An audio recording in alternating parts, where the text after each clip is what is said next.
UK में काफ़ी अच्छी-अच्छी गाड़ियाँ आपको सेकंड हैंड मिल जाती है और उसका कारण यह है कि इतनी बड़ी गाड़ी को अगर कुछ नुकसान हो जाता है तो आपके दिल पे भी बहुत ज़्यादा नुकसान पहुँच सकता है। तो इसलिए मैं आपको सजेस्ट करूँगा कि क्योंकि कैटेगरी यहाँ पे डिवाइड की है यूके में। अगर किसी गाड़ी का एक्सीडेंट हुआ है और वो गाड़ी डैमेज्ड है तो उनको अगर कोई भी फॉल्ट गाड़ी के टायर्स, लाइट या किसी भी चीज़ में दिखता है तो गाड़ी की एमओटी फेल होती है। और एमओटी अगर आपकी फेल हुई है तो आपकी गाड़ी माइलेज का मतलब आप यह नहीं सोचना, क्योंकि इंडिया में हम माइलेज मतलब यह पूछते हैं कि 1 लीटर में आपकी गाड़ी कितने किलोमीटर चलती है, लेकिन यूके में माइलेज का जो मतलब होता है वह यह होता है कि स्वागत है दोस्तों आपका आज के इस नए वीडियो में। और आज के इस वीडियो में मैं आपको बताऊंगा कि आप अगर यूके में आए हैं या यूके में आने के बारे में सोच रहे हैं तो आपने डेफिनेटली सोचा होगा कि कार कैसे ली जाती है और कार लेने का क्या क्या क्राइटेरिया है। ये सारी चीजें आपके दिमाग में आती होंगी, तो यही सारी चीजों का आंसर आपको आज के इस वीडियो में मिलने वाला है। तो आप अगर इस चैनल में पहली बार आए हैं तो आपको बता दूं कि मेरा नाम है मधु और मैं नर्सेस से रिलेटेड और यूके से रिलेटेड इस चैनल पर वीडियोस बनाता हूँ। अगर आप इन टॉपिक्स में इंटरेस्टेड है तो आप इस चैनल को सब्सक्राइब करना जरूर कंसिडर कर सकते हैं। अगर आप यूके में रहते तो आपने शायद से देखे होंगे यूके में डीलरशिप में जाके गाड़ियां अगर लेने गए तो आपको फाइनेंस पे गाड़ियां नहीं मिलती है। और वो जो क्राइटेरिया बताते हैं गाड़ी लेने का, वो बताते हैं कि सबसे पहले आपके पास यूके का फुल ड्राइविंग लाइसेंस होना चाहिए, जो कि हम ले सकते हैं अगर हम ड्राइविंग टेस्ट पास होते हैं। तो हमने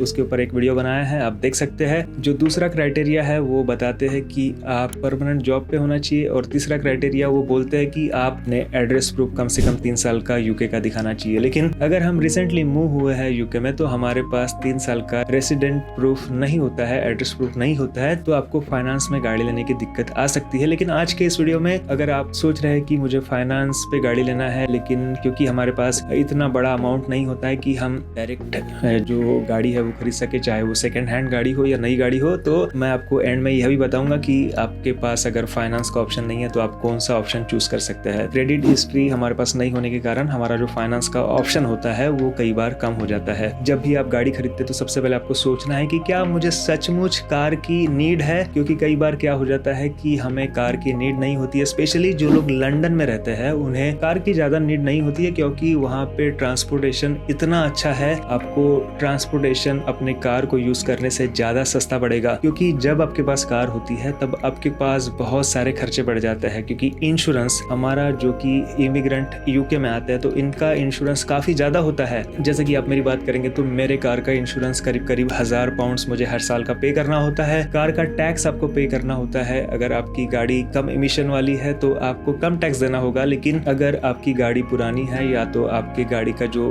कार्बन इमिशन वो ज्यादा है तो आपको टैक्स ज्यादा देना होगा। अगर आपकी गाड़ी इलेक्ट्रिक है तो आपको टैक्स देने की जरूरत नहीं होती है। तो आपको सबसे पहले तो यह सोचना है कि सचमुच आपको कार की नीड है या नहीं है। अगर आपको कार की नीड नहीं है तो मैं आपको सजेस्ट करूंगा कि आप कार मत लीजिए। स्पेशली जो लोग लंदन में रहते हैं उन्होंने तो कार लेने के बारे में नहीं सोचना चाहिए, क्योंकि आपके पास काफी अच्छा ट्रांसपोर्टेशन है। लेकिन आप लंदन के बाहर रहते हैं, लंदन में काम करते हैं, तो आपको कार लेने की जरूरत पड़ सकती है, क्योंकि कई बार आपका जो ट्रैवलिंग टाइम है वो शायद आपकी कार से बच जाए। दूसरा जो पॉइंट है वो यह है कि आपने एक नई कार लेना चाहिए या पुरानी कार लेना चाहिए। तो यह काफी डिबेटेबल टॉपिक हो सकता है, क्योंकि कई लोगों की इच्छा होती है कि वो नई कार ले, लेकिन नई कार की जो कीमत है आप यूके में देखेंगे वह बहुत ज्यादा होती है। और यूज्ड कार के बारे में बात करेंगे तो हमने इंडिया में देखते हैं कि यूज्ड कार कई बार हमें धोखा दिया जाता है। कार बेचते समय जो सही जानकारी है वो हमें नहीं दी जाती है, तो हमें गलत कार मिल जाती है। लेकिन यूके का अगर आप ओल्ड कार का जो मार्केट देखेंगे वो काफी वास्ट, काफी बड़ा मार्केट है। और यूके में काफी अच्छी गाड़ियां आपको सेकंड हैंड मिल जाती है। और उसका कारण यह है कि यूके में लोग गाड़ियां खरीदते हैं वो 2 टाइप से खरीदते हैं। पहला जो टाइप है वह है पीसीपी मतलब पर्सनल कॉन्ट्रैक्ट परचेस, और जो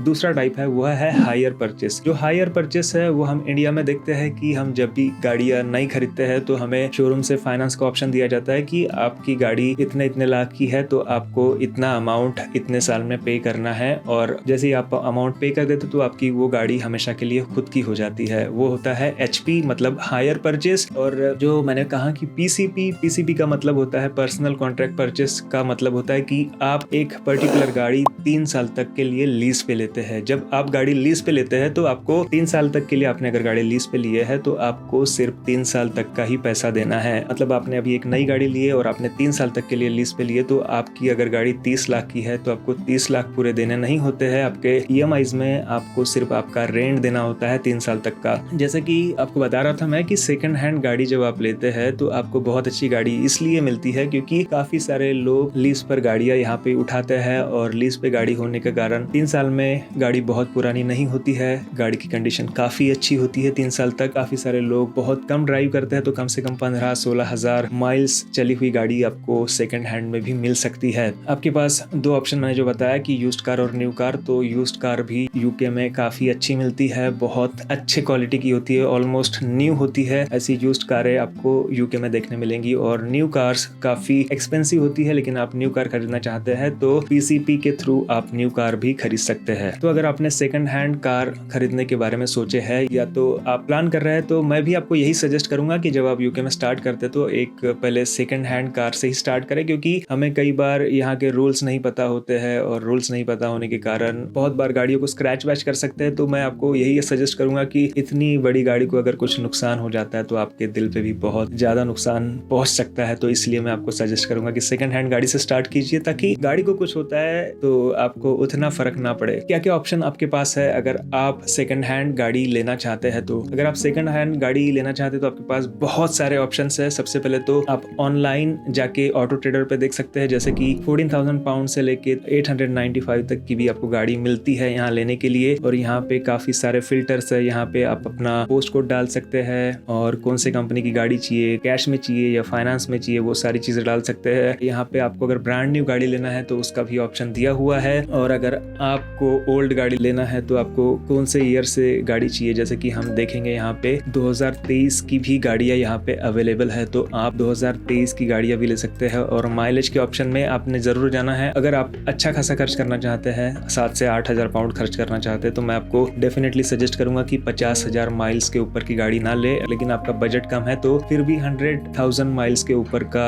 गाड़ी मत लीजिए। तो हम यहाँ पे जाएंगे, क्योंकि हमने 23 की गाड़ी सर्च की तो 25,000 माइल्स चली हुई गाड़ी हम सर्च करेंगे। तो यहाँ पे आप देख सकते हैं कि 5,400 में 2023 की गाड़ी आपको मिल रही है और 4,000 में भी मिल रही है। काफी अच्छी अच्छी गाड़ियां आपको ऑटो ट्रेडर में देखने मिलेगी। और यहाँ पे और भी ज्यादा फिल्टर्स है, यहाँ पे आप अपने हिसाब से फिल्टर्स चूज कर सकते हैं कि आपका प्रेफरेंसेस क्या है, उसके हिसाब से आप यहाँ पे फिल्टर लगा सकते हैं और गाड़ी सर्च कर सकते हैं। यह हुआ एक पहला ऑप्शन जो आप कार सेकंड हैंड खरीदते समय यूज कर सकते हैं। सेकंड ऑप्शन जो रहेगा वो रहेगा गमट्री। गमट्री भी फेसबुक मार्केट प्लेस के समान है। आप फेसबुक मार्केट प्लेस या गमट्री से भी गाड़ियां सर्च कर सकते हैं, वहां पे भी आपको अच्छी अच्छी गाड़ियां मिल सकती है। थर्ड ऑप्शन जो रहेगा वो रहेगा प्राइवेट सेलर। प्राइवेट सेलर मतलब आप किसी भी प्राइवेट सेलर से आपके पर्सनल कांटेक्ट करके पूछ सकते हैं कि क्या उनके पास गाड़ियां अवेलेबल है। कभी भी आप अगर प्राइवेट परचेस करते हैं तो कई बार आपको अच्छी गाड़ियां भी मिलती है, क्योंकि जो भी जान पहचान वाले आपको अगर गाड़ियां बेचते हैं तो वो कोशिश करेंगे कि आपको अच्छे से अच्छी ही गाड़ी दे। और कभी भी गाड़ी खरीदते समय ध्यान में रखना है कि गाड़ी कोई कैटेगरी में आती है क्या, क्योंकि कैटेगरी यहाँ पे डिवाइड की है यूके में। अगर किसी गाड़ी का एक्सीडेंट हुआ है और वो गाड़ी डैमेज्ड है तो उनको category S, category C, category D, category N में डालते हैं। तो आप जब ऑटो ट्रेडर पे भी गाड़ी सर्च करते हैं तो आपको वहाँ पे ऑप्शन दिए रहेंगे, फिल्टर दिए रहेंगे कि ये कैटेगरीज की गाड़ियां हमको नहीं लेना है। तो मैं आपको कभी सजेस्ट नहीं करूंगा कि कैटेगरी की कोई भी गाड़ी खरीदे, क्योंकि जब आप अपनी गाड़ी बेचने जाते हैं आपकी गाड़ी बहुत मुश्किल से बिकती है और बिक भी गई तो बहुत कम दामों में बिकेंगी, और इंश्योरेंस भी कैटेगरी वाले गाड़ियों का ज्यादा होता है। यह हुई बात कैसे आपको सेकंड हैंड गाड़ी खरीदना है। जब भी आप सेकंड हैंड गाड़ी खरीदते तो आपको सबसे पहले देखना चाहिए कि उसका बॉडी स्ट्रक्चर कैसा है, बराबर है या नहीं है, कोई डेंट वेंट है वो सब आपको देखना है, कुछ माइनर स्क्रैचेस है क्या, वो सारी चीजें आपको देखना है। गाड़ी के टायर्स देखना है और इंटीरियर गाड़ी का देखना है बराबर है या नहीं, एक्सटीरियर पूरा सारी चीजें देखना है। वहाँ का जो इलेक्ट्रिक चीजें जो होती है गाड़ी के अंदर वो भी आपको सर्च करना है। म्यूजिक सिस्टम काम करता है क्या नहीं, नेविगेशन बराबर है या नहीं गाड़ी में, गियर बॉक्स बराबर है या नहीं, वो मैकेनिक से आप गियर बॉक्स और इंजन चेक करा सकते हैं जब भी आप गाड़ी लेते हैं तो। और ऑयल भी चेक करना है, और अगर आपको गाड़ी चलाना आता है तो डेफिनेटली टेस्ट ड्राइव लेना है, क्योंकि आप गाड़ी लेने जा रहे हो तो आपको गाड़ी आना चाहिए। ये सारी चीजें आप जब भी गाड़ी खरीदते हैं तो गाड़ी खरीदते समय देखना है। और जब भी आप गाड़ी लेने जाते हैं तो यहाँ पे यूके में ऐसा है कि जो भी गाड़ी चला रहा है उसका इंश्योरेंस होना अनिवार्य है, और आप अगर बिना इंश्योरेंस की गाड़ी चलाते हैं तो आपको फाइन हो सकता है। और अगर आप गाड़ी चलाते समय किसी एक्सीडेंट से मिल जाते हैं तो बहुत सारी नुकसान उठाना पड़ सकता है, प्रोसिक्यूशन भी आपका हो सकता है, और जो अगले को नुकसान होगा वो नुकसान भी भरना आपके लिए काफी मुश्किल होगा। तो डेफिनेटली आप अगर गाड़ी लेने जाते हैं तो कोशिश कीजिए कि पहले इंश्योरेंस ले ले, या तो आप किसी डीलरशिप से गाड़ी खरीदते हैं तो आपको कभी कभी डीलरशिप वाले 1 या 2 दिन का इंश्योरेंस प्रोवाइड करते हैं। और इसके अलावा अलावा और भी चीज़ें जो आपको गाड़ी में चेक करना है वो यह है कि V5C स्लिप आपको गाड़ी का देखना है, आपको गाड़ी की सर्विस हिस्ट्री देखना है, गाड़ी की MOT देखना है। MOT मतलब यहाँ पे यूके में हर साल जो गाड़ी 3 साल से पुरानी होती है उसका एनुअल चेकिंग किया जाता है। उसमें देखा जाता है कि गाड़ी के टायर्स, गाड़ी के लाइट्स, गाड़ी का इंजन बराबर काम कर रहा है या नहीं। अगर कोई भी फॉल्ट गाड़ी के टायर्स, लाइट या किसी भी चीज़ में दिखता है तो गाड़ी की MOT फेल होती है, और MOT अगर आपकी फेल हुई है तो आपकी गाड़ी रोड पे नहीं चल सकती। तो ये सारी चीज़ें आपको चेक करना है। MOT हिस्ट्री डेफिनेटली चेक कीजिए, क्योंकि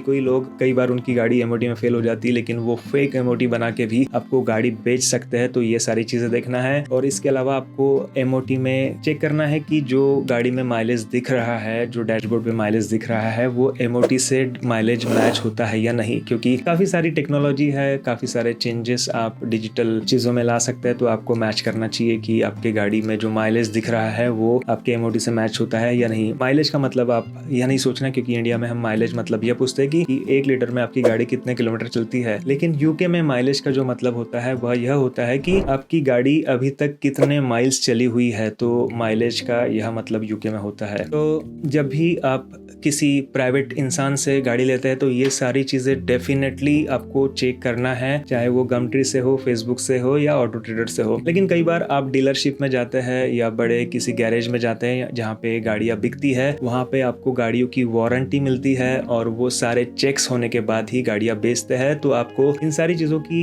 टेंशन लेने की जरूरत नहीं होगी। फिर भी आप छोटी मोटी चीज़ें जैसे MOT और बाकी डॉक्यूमेंटेशन बिल्कुल चेक कीजिए, क्योंकि आपको वहाँ चेक करने का टेंशन इसलिए नहीं है क्योंकि यहाँ के जो डीलरशिप या बड़े गैरेजेस वाले हैं वो कस्टमर्स को धोखा नहीं देते, लेकिन जो प्राइवेट सेलर्स है वो आपको धोखा दे सकते हैं। तो आपको डीलरशिप में टेंशन लेने की जरूरत नहीं है। और जब आप गाड़ी चलाते हैं तो आपको ध्यान में रखना है कि बच्चे को अगर साथ में लेके जा रहे हैं तो बच्चे को आपके साथ ट्रैवल कराने के लिए, अगर आपका बच्चा 12 इयर्स का है या तो आपका बच्चा 135 सेंटीमीटर से नीचे है तो आपको डेफिनेटली कार सीट की आवश्यकता आपकी गाड़ी में होगी। और कार सीट के बिना आपके बच्चे को अगर किसी पुलिस ने पकड़ा तो आपको फाइन लगेगा। और जितने गाड़ी में आपके सीट बेल्ट रहेंगे उतने ही लोग आपको गाड़ी में बिठाना है। और जैसे कि मैंने आपको वीडियो के स्टार्ट में बताया था कि नए इमिग्रेंट्स को गाड़ियां नहीं मिलती इतनी इजीली फाइनेंस पे, आपके पास क्या ऑप्शन है। तो जैसे ही हम यूके में आते हैं तो हम अपना बैंक अकाउंट ओपन करते हैं। तो आपके पास अगर उतना अमाउंट नहीं है गाड़ी खरीदने के लिए तो आप अपने बैंक में पर्सनल लोन के लिए अप्लाई कर सकते हैं कार लेने के लिए। तो आपका बैंक आपको हो सकता है कि जितना अमाउंट की आपको रिक्वायरमेंट है उतना अमाउंट आपको पे करे। और जो दूसरा ऑप्शन आपके पास है वो यह है कि आपको कई बार जो डीलरशिप होती है जैसे कि टोयोटा, निसान, BMW,